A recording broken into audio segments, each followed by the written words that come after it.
recording. And first off is, if you haven't gotten started, we're going to take all the code inside minesweeper.pde, copy and paste all this stuff, all 108 lines of starter code. We're going to put that into processing, and then we're going to save our work, call it Minesweeper, and then mines is block 1. And let's see what happens when we press run. It says null pointer exception, Guido library interactive something something. Okay. So it looks like we have to go code some stuff. Let's initialize our array of buttons. So we're following through the first, let's say down here in these steps. We're going through these couple lines, and then we should get an array of buttons to appear, right? A grid of buttons. So if you're following along, I've copy and pasted the code, I've saved my program, and now we're on line step number 3. I think we have to wait till step 6 in order to get some pretty output to appear. And that's roughly where I'll leave you. Maybe step 7 we'll talk through. So up here, as following with line 2, it says that delete the comment and create 2 integers constants, num rows and num columns. Okay, and then we're going to initialize them to 20. So for me, I'm just going to leave that there as notes. So then we go ahead and declare our constant. So public final static int. This is going to be num underscore rows, and that's going to equal 20. Static, this word you've seen before. Final, I guess, is the new word. Final is what makes it unchangeable, and will throw an error if you do change it. So there's my num rows with s at the end.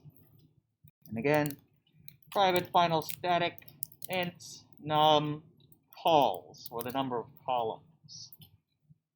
Not so bad for line step number 2, or 3, step number 3. We're making constants, and you'll see the benefit of this towards the end of the demo after we press play, right? We're going to be easily able to change the grid. From there, we're going on to step 4. Roughly around line 16, we're going to use the constants to initialize a 2D array, all right? Line 16 is about here-ish. Yes. So now we must initialize the button code. So notice at line, like my line 5 at the top, we've already been given a declaration for my 2D array of buttons. This 2D array of buttons contains MS button objects. Declaration's up here. Now my initialization line, I'm going to do with use because it's kind of complicated. So buttons, okay, is the name of my 2D array. And if you think back to the array of objects, there's 2 calls to new, right? You have to say how many how many apartments you want in your apartment building first before filling in each one. That same analogy applies here. So we type new ms buttons, okay? And then here we do num rows, num singular, rows, okay? And because it's a 2D array, you need floors and like rows and columns, rows and columns, rows and columns, but also floors in your apartment building. So then you need to do another set of square brackets, and then type num calls. Button, not buttons, S. Okay, mind the plural stuff, okay? So this has made the apartment building, all right? But we haven't filled in and leased out or rented each of those individual apartments out just yet.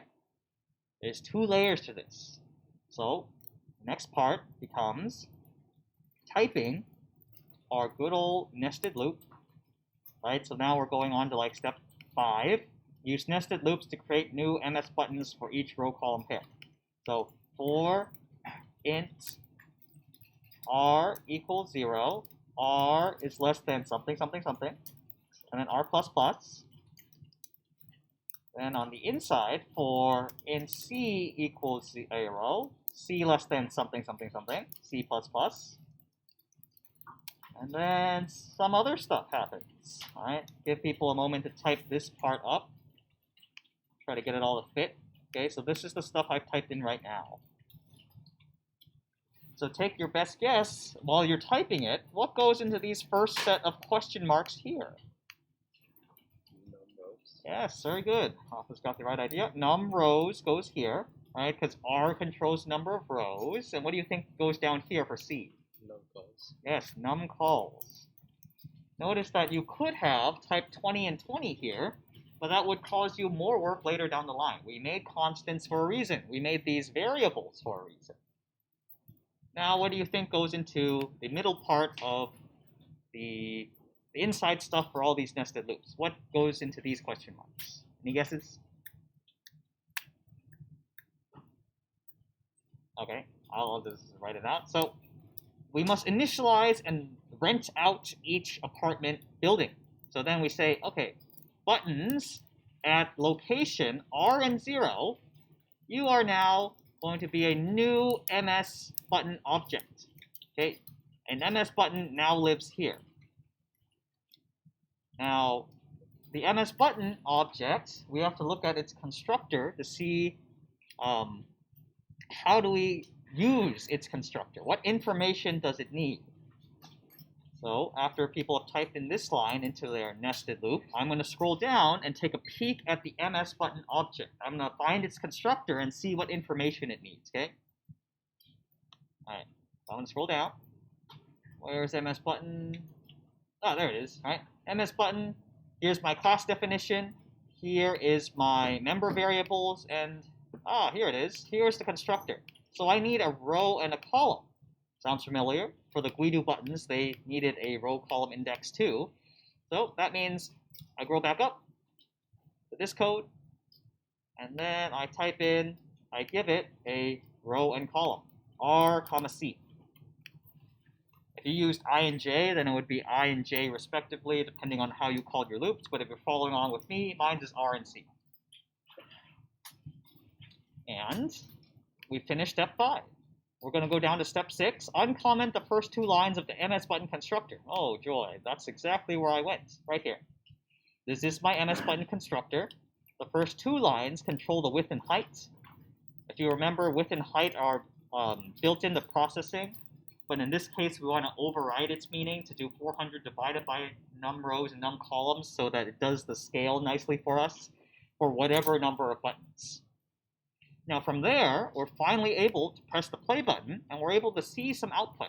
You're going to see a window, it's going to take a moment to load, and then you should see that 20 by 20 grid of buttons, if I initialize stuff correctly. Oh, I still get null pointer exception. Oh no. What did I do? Let me see. Should I import the Guido? Guido's there.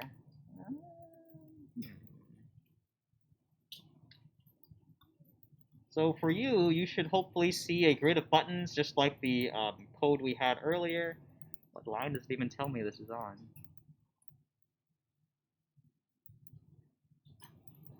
Null pointer exception at Bezier Guido interactive.run.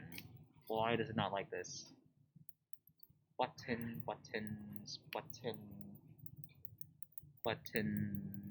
num row, num calls. No, not there. Okay, well, hopefully it works on yours. I'm not sure what's up with mine. How strange. It doesn't like this code for some reason. Alright, well, anyways, okay, so then next up in my demo is you change 20 to something smaller, okay? Change it to like 5 and 5. And then you should see that your grid of buttons like scales down, right? Change the first like 2 lines, change to 5 and 5, and you get a smaller bunch of buttons. And I recommend, as you're writing your code, when you test it out, work on a smaller grid, okay? And there's the nice part about variables, specifically these constants. You can make it like 100 by 100. And then it's going to take some time to load, but it will scale it down to make these tiny little buttons, right? If you want to make like super hard level, okay? be patient. If you do 100 by 100, it does take a while, but eventually the buttons will be there. Right? And that code is kind of given to you, that scaling. Why am I getting a null pointer exception?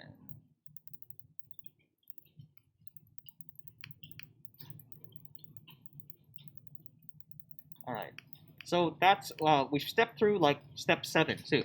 So you get the rest of the stuff to work on. At least you have a working version of Minesweeper. So some tips is please run your program often.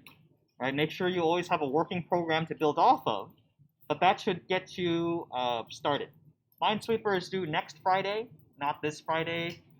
Your quiz for this semester, this whatever, right, is next Monday. So get ready for that. That concludes the video.